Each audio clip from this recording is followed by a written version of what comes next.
Mexico, and lived for a year in Damascus, Syria, teaching Iraqi refugees with the Iraqi Student Project.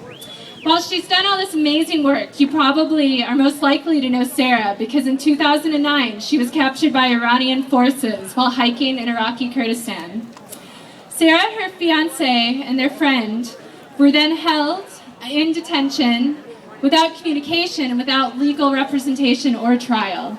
She was held in solitary confinement for 410 days, and she's now a prisoner rights activist who writes for Huffington Post and has written for the New York Times, CNN.com, and Newsweek. So here she is.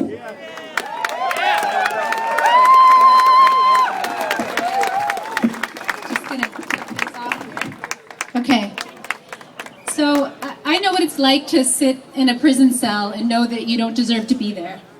I was held with my friends as a political hostage by the Iranian government after being lured over an unmarked border.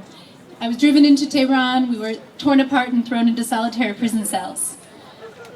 I spent 410 days in solitary confinement, and now I'm here to talk to you about why I admire Bradley Manning. Bradley Manning made a choice. At 24 years old, he made a choice very consciously to take a risk, and he acted on his conscience. Bradley Manning's act of bravery and courage has benefited the entire world. The collateral murder video has changed history. For everyone in the world to be able to watch as Apache helicopters gunned down innocent, unarmed Iraqis and Reuters journalists. For them to be able to hear the chilling voice of a soldier laugh when he thinks he's run over a dead body, and to hear another soldier say, that's their fault for bringing their kids to a battlefield. That's their fault for bringing their kids to a battlefield. In the collateral murder video, 2 children were shot by this, I don't know if it was an RPG, exploded the van that they were in that was trying to rescue dead bodies. And the voice of that soldier is justifying the atrocity and the murder of children. That's what Bradley Manning gave the world.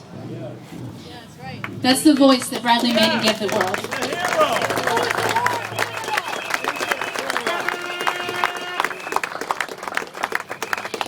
The Obama administration is on the wrong side of history for persecuting whistleblower Bradley Manning.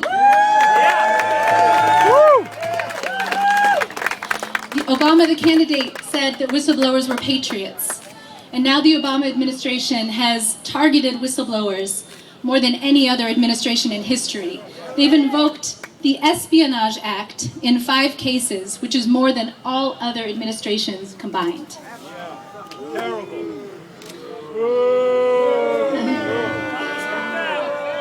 So Bradley Manning and I have very different stories. I was held as a political hostage. He's a whistleblower in the US military.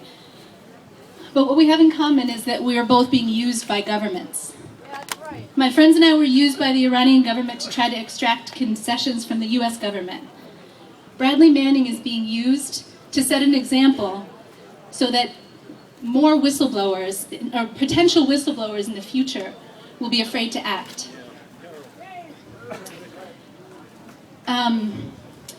Another parallel between Bradley Manning and myself is that we both endured psychological torture. And when you talk about torture, people say, okay, where are the marks? You know, why aren't you limping? You look fine to me.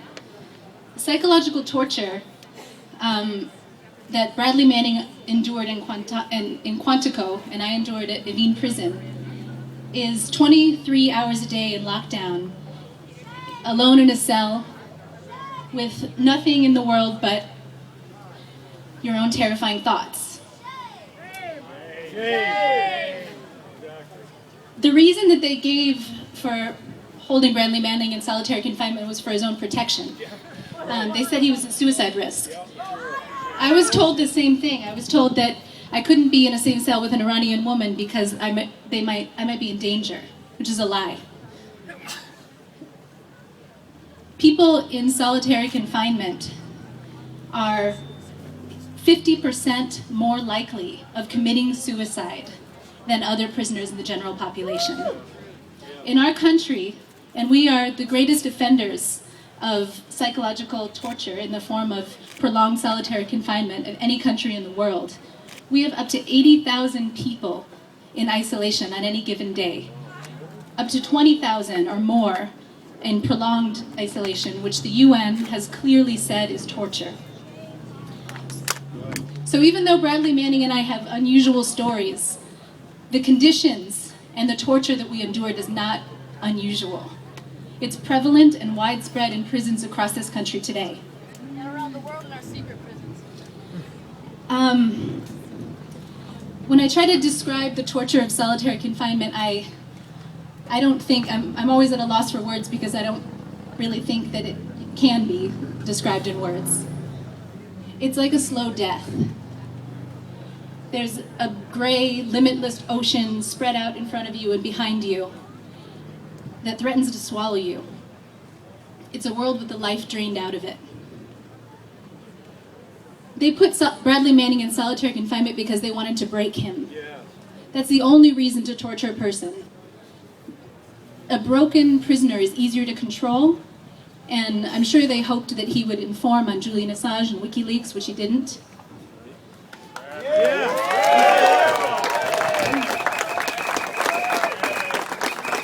I work now with an organization called Solitary Watch, and we're trying to get the US government and prisons across the US to admit that we hold more people in solitary confinement than any country in the world.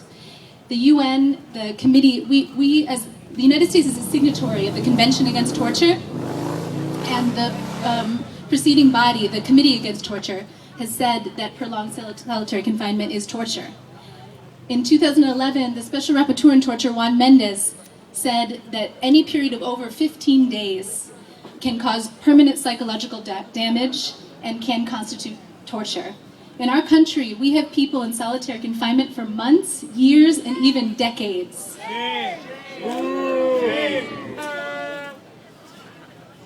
So, when I think, if I could, what I would do is I would walk up to Bradley Manning and I would put my hands on his shoulders and I would thank him. I would thank him for trying to prevent Iraqis from being tortured. I would thank him for helping information get out of corruption in Tunisia that added to the momentum that sparked the Arab Spring. I would say, thank you, Bradley Manning, for helping us have a more informed debate. Thank you, Bradley Manning, for your courage as a whistleblower.